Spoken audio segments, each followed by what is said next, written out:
గత అసెంబ్లీలో కానీ లేకపోతే వైసీపీ నేతలు చాలామంది పవన్ కళ్యాణ్ని అసెంబ్లీ గేటే దాటనివన్నారు. ఈరోజు ఏకంగా మంత్రి ఎట్లా తీసుకుంటారు? అది ప్రజలే చెప్పేశారు కదండి. ఇప్పుడు దానికి పవన్ కళ్యాణ్ గారు ఏం సమాధానం చెప్పలేదు. ప్రజలే సమాధానం చెప్పారు. 21కి 21 తగ్గించి రెడ్ కార్పెట్ వేసి లోపల పంపించారు ప్రజలు.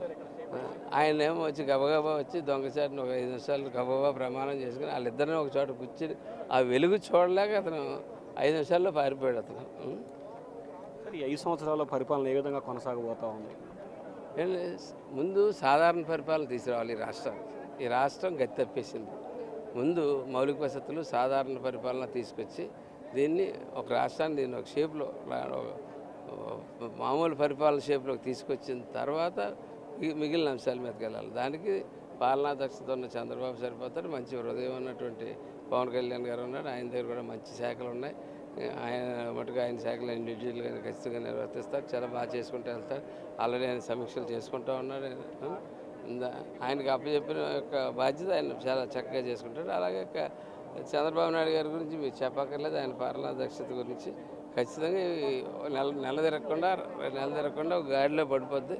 గాడిలో పడిన తర్వాత మళ్ళా అభివృద్ధి పరంగా ముందుకెళ్తాం. సార్, డిప్యూటీ స్పీకర్ రేస్లో ఉన్నారని మీ పేరు ప్రధానంగా వినిపిస్తుంది. ఎట్లా తీసుకుంటారు ఒకవేళ వస్తే?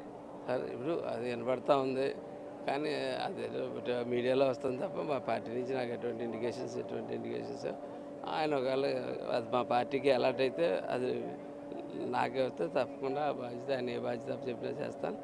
లేకపోయినా ఈవేళ నాకు అప్పచెప్పిన ఈ బాధ్యత చేసుకుంటాను.